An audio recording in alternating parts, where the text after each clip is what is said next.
2020 흠마 389, 2021 흠마 1264, 2022 흠마 854, 2023 흠마 846, 청구인 외 253인, 공동심판 참가인.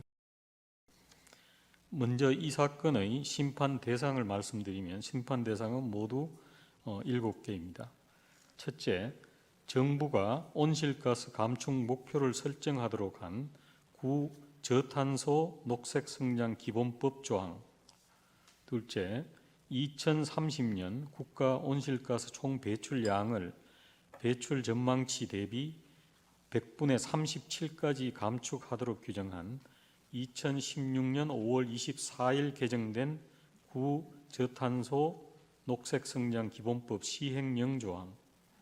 셋째, 2030년 국가 온실가스 총 배출량을 2017년의 온실가스 총 배출량의 1000분의 244만큼 감축하도록 규정한 2019년 12월 31일 개정된 구 저탄소 녹색성장 기본법 시행령 조항.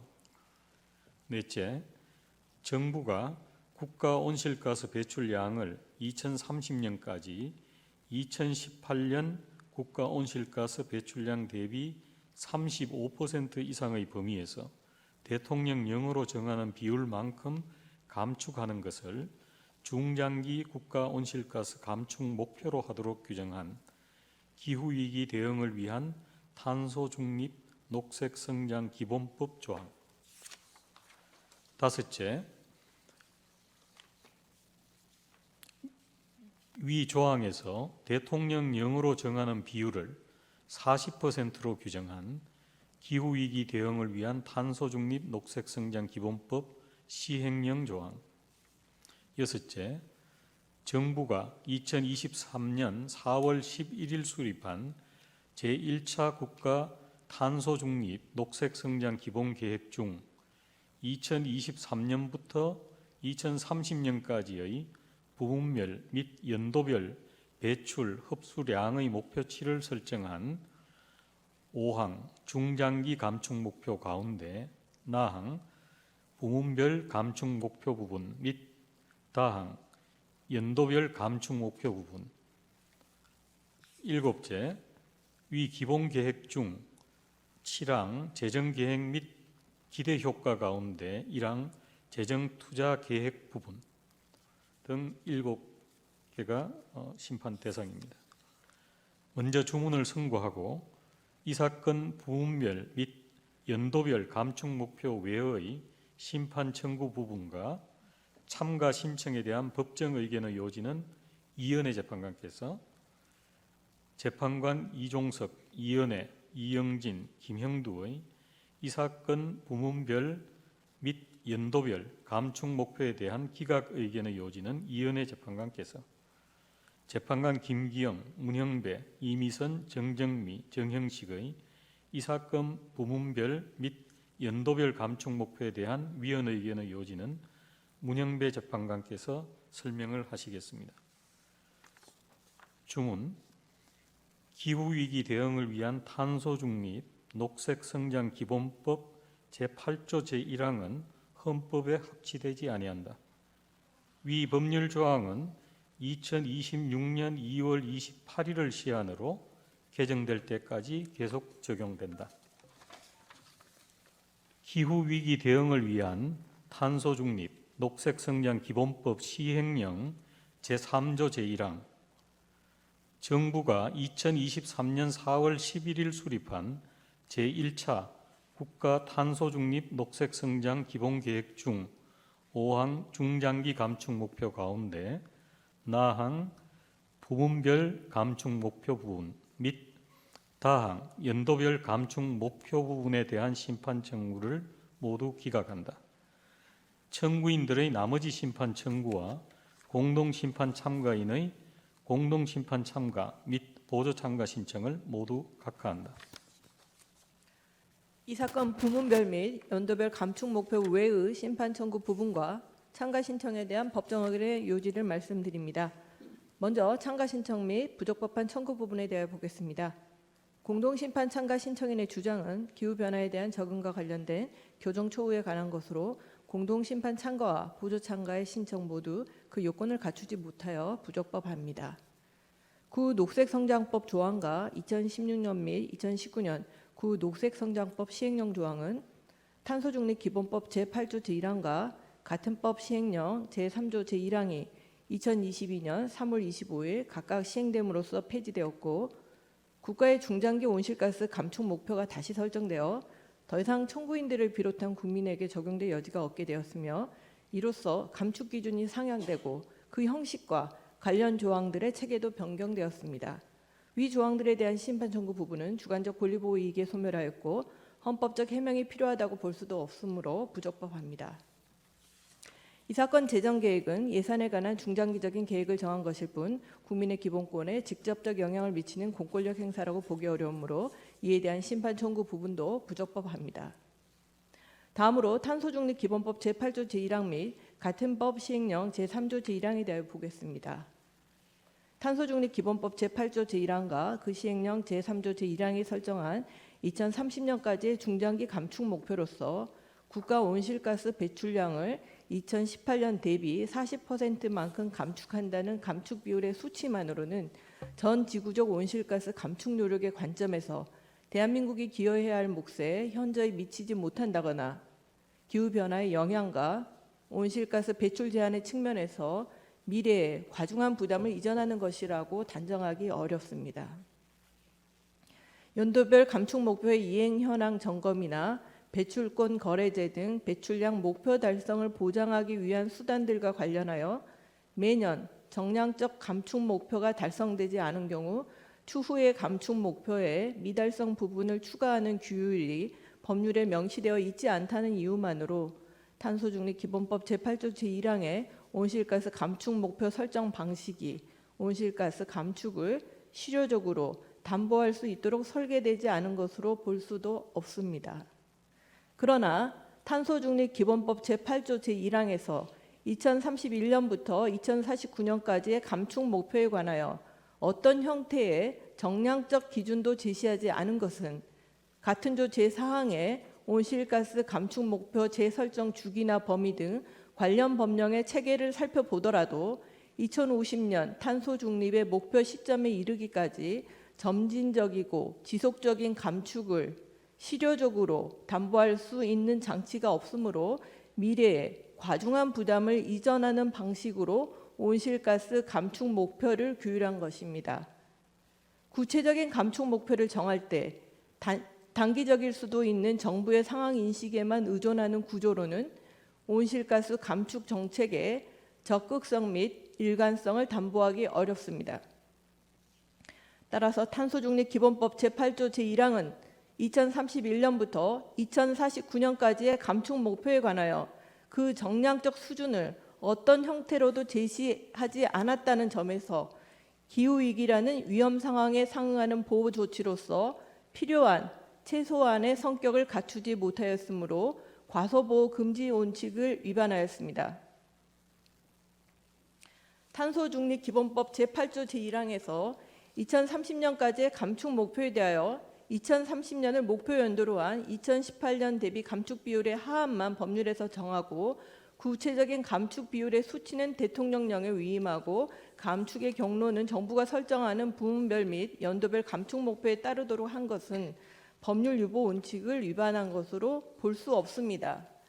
그러나 중장기적인 온실가스 감축 목표와 감축 경로를 계획할 때에는 매우 높은 수준의 사회적 합의가 필요하다는 점, 미래 세대는 민주적 정치 과정에 참여하는 것이 제약되어 있다는 점과 관련하여 입법자에게 더욱 구체적인 입법 의무와 책임이 있음을 고려할 때 2031년부터 2049년까지의 감축 목표에 관하여 대강의 정량적 수준도 규정하지 않고 이에 관해 정부가 5년마다 정하도록 한 것은 의회 유보 원칙을 포함하는 법률 유보 원칙을 위반한 것입니다.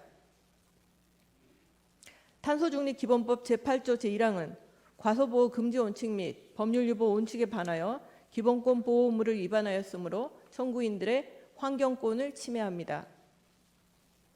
다만 위 조항의 규범 영역 전부에 대한 효력을 상실시킬 경우 2050년에 탄소 중립 목표 시점 이전에 존재하는 정량적인 중간 목표가 사라지므로 오히려 온실가스 감축에 관한 제도적 장치가 후퇴하는 더욱 위헌적인 상황이 발생하게 되며 2031년부터 2049년까지의 정량적인 온실가스 감축 목표의 수준을 어떻게 정할지 등에 관해서는 입법자에게 광범위한 입법 형성의 권한이 있습니다. 따라서 탄소중립기본법 제8조 제1항에 대해서는 기후위기의 긴급성에 비추어 온실가스의 급속한 감축을 위해 노력하고 관련 정책의 방향을 늦지 않게 제시할 필요성, 입법자가 2031년부터 2049년까지의 정량적인 온실가스 감축 목표의 대강에 관한 사회적 합의를 도출하는 데 필요한 시간 등을 종합적으로 고려하여 2026년 2월 28일을 시한으로 개선 입법이 있을 때까지 계속 적용을 명하는 헌법 불합치 결정을 선고합니다.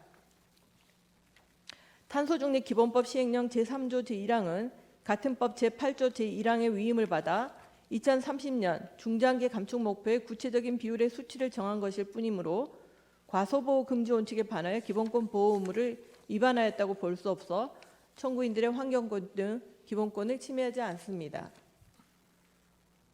다음은 재판가 이종석, 이은혜, 이영진, 김영대 이 사건 부문별 및 연도별 감축 목표에 대한 기각 의견의 요지를 말씀드리겠습니다. 먼저 이 사건 부문별 및 연도별 감축 목표가 감축 경로 및 감축 수단에 관하여 과소보호 금지 원칙을 위반하였는지에 관하여 보겠습니다. 이 사건 부문별 및 연도별 감축 목표는 각 부문별 감축 수단의 선택과 조정에 관련된 정부의 권한 행사에 위법 사유 또는 명백한 재량 일탈을 발견하기 어려우므로 그에 따라 형성되는 감축 경로의 형태만으로 미래에 과중한 부담을 이전한 것으로 단정할 수 없습니다. 또한 전체적인 감축 후에 배출량 목표치를 2021년에 국가결정 기여 상향안을 마련할 당시와 동일하게 유지하면서 산업 부문과 탄소 포집, 이용, 저장 및 국제 감축 부문의 비중을 조정한 것을 이유로 탄소중립기본법 제8조 제1항 및 그 시행령 제3조 제1항이 설정한 중장기 감축 목표를 달성할 수 없도록 설계되었다고 단정할 수도 없습니다. 따라서 이 사건 부문별 및 연도별 감축 목표는 감축 경로 및 감축 수단에 관한 계획을 수립하는 관점에서는 기후위기라는 위험 상황에 상응하는 보호 조치로서 필요한 최소한의 성격을 갖추지 못하였다고 보기 어려우므로 과소보호 금지 원칙을 위반하였다고 할 수 없습니다. 다음으로 이 사건 부문별 및 연도별 감축 목표가 배출량 목표치 산정 방식에 관하여 과소보호 금지 원칙 또는 법률 우위 원칙을 위반하였는지 여부를 보겠습니다. 탄소중립기본법 제8조 제1항은 그 자체로 총 배출량, 순 배출량이 아닌 배출량이라는 용어를 사용하고 있을 뿐이고 같은 법 시행령 제3조 제1항 역시 배출량에 대한 언급 없이 그 감축 비율만을 40%로 규정하고 있으며 그 밖에 탄소중립기본법 및 그 시행령에서 사용되는 배출량의 의미를 정의하거나 그 산정 방식을 구체화한 규정은 없습니다. 이와 관련하여 같은 조항에서 동일한 용어를 사용하였다고 하더라도 그러한 용어를 사용한 맥락에 따라서 다른 의미로 새길 수도 있습니다. 이 사건 부문별 및 연도별 감축 목표에서의 배출량 합계 표시는 탄소중립기본법 및 그 시행령에서 배출량의 의미를 정의하지 않은 상황에서 우리나라가 지출한 국가결정 기여에 기재된 내용과 대체로 일치하는 방향으로 기준연도 배출량을 총 배출량으로 목표연도 배출량을 순 배출량으로 산정한 것입니다. 우리나라는 탄소중립기본법 제정으로 폐지된 구 녹색성장법 등에서 2030년에 국가 온실가스 감축 목표를 설정하고 그 이행을 위한 노력을 지속적으로 해왔으므로 국법에서 정한 기준연도의 총 배출량 기준을 새로운 법에서도 유지할 필요가 있습니다. 2050년까지 탄소 중립을 목표로 하고 있고 이를 달성하기 위한 중간 목표인 2030년의 배출량은 이에 상응하여 순 배출량으로 해석하는 것이 타당할 것으로 보이나 2018년은 이미 지나간 시점으로 단지 특정 목표의 달성 여부를 측정할 때 비교 대상으로서의 의미만 가지므로 법문이 배출량이라고만 하였는데도 이를 반드시 순 배출량으로 새겨야 할 당위는 없습니다.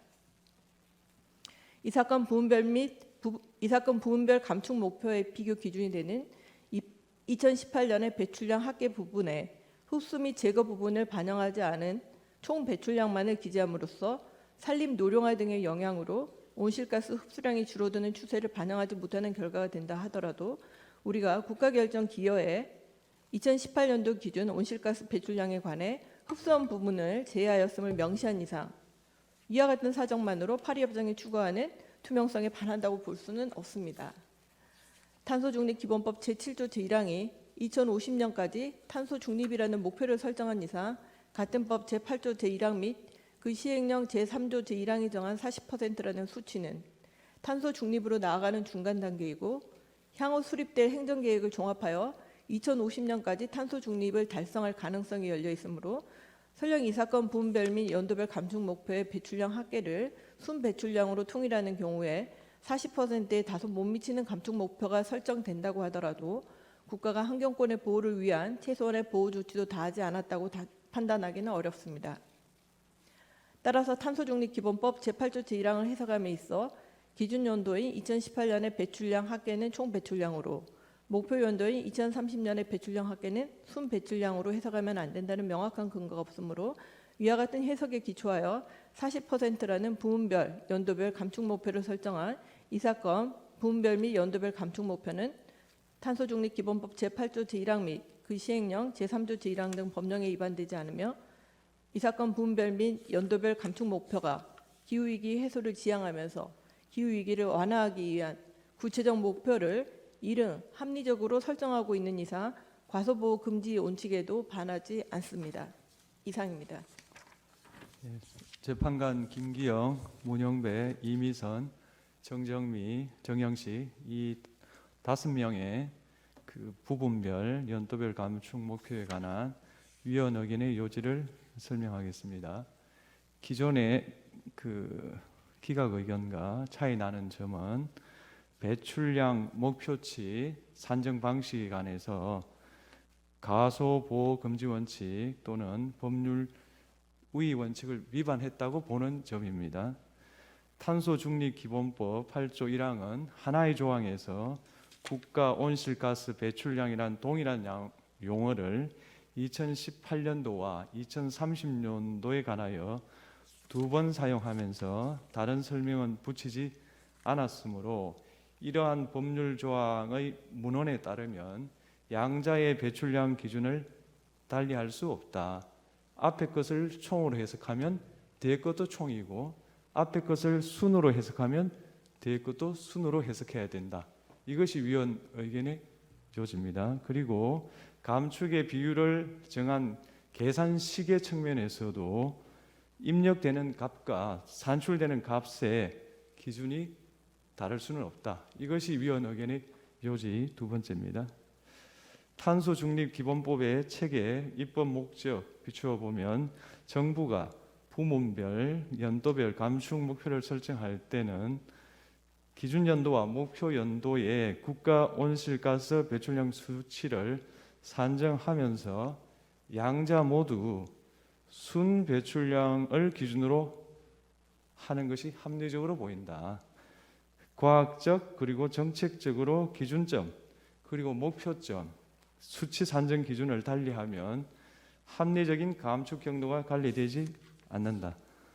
이 사건 연도별 감축 목표의 흡수원 부분 수치를 보면 목표 연도에 이르기까지 흡수량이 감소하는 것으로 되어 있는데 기준 연도에는 흡수량을 반영하지 않고 목표 연도에만 반영한다면은 실제로는 흡수량이 줄고 있음에도 겉으로는 흡수량이 늘어서 국가 온실가스 배출량이 감축된 것 같은 그런 왜곡이 발생한다.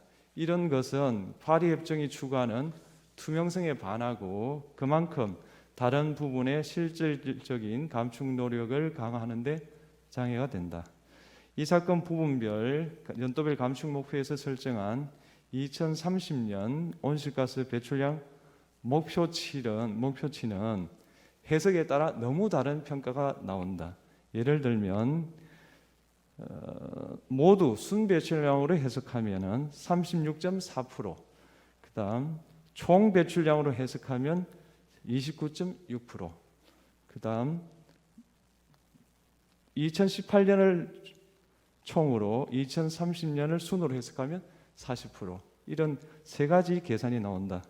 그런데 우리 해석에 따른다면 어느 모로 보나 탄소중립기본법 8조 1항, 시행령 3조 1항이 정한 40%의 감축 비율에 미치지 못한다.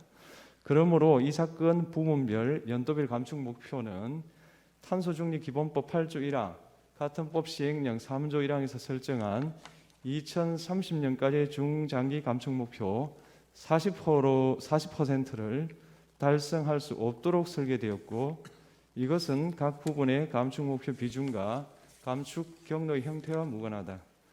이 사건 부분별 연도별 감축 목표는 기후 위기에 대한 완화 조치를 규율하는 법적인 제도로서의 실효성을 확보하지 못하였다. 이 사건 부분별 연도별 감축 목표에서 정부가 채택한 기준 연도 총, 목표 연도 순, 이런 산정 방식은 탄소중립기본법 8조 1항에서 입법자가 온실가스 감축 목표를 정량화한 체계를 자의적으로 변경하여 기후 위기를 완화하는 보호 조치 수준을 낮추는 것이므로 이와 같은 정부의 법률 해석은 받아들일 수 없다.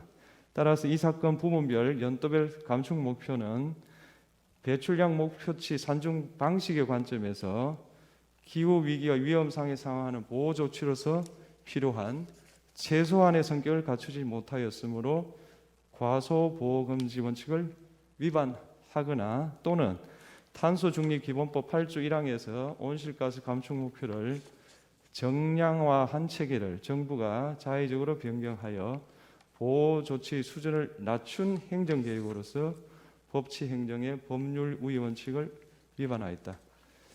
온실가스 감축 대책의 관리와 진전에 있어서는 감축 목표의 정량적 수준을 설정하는 것이 중요한 만큼 이미 설정된 정량적 수준을 제대로 측정하는 것도 중요하다.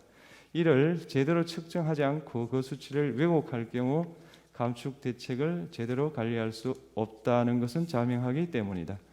이 사건 부문별 연도별 감축 목표는 결국 국가 온실가스 배출량 목표치 산정 방식에 관해서 기본권 보호 의무를 위반했으므로 청구인들의 환경권을 침해한다. 다만 그 효력을 바로 상실시킬 경우 이를 기초로 계획된 개별적인 온실가스 감축 대책들이 그 정량적 목표를 잃게 되어 오히려 온실가스 감축에 관한 제도적 장치가 후퇴하는 더욱 위헌적인 상황이 발생하게 되며 각 부문별 연도별 배출량 목표의 수치를 어떻게 조정할지에 대해서는 정부에게 광범위한 행정계획 형성의 권한이 있다. 따라서 우리 5명은 이 사건 부문별 연도별 감축 목표에 대해서 취소 결정을 하지 않는 것은 타당하지만 청구인들의 환경권을 침해하여 위헌임을 확인하는 결정을 선고해야 된다고 생각한다. 이상입니다.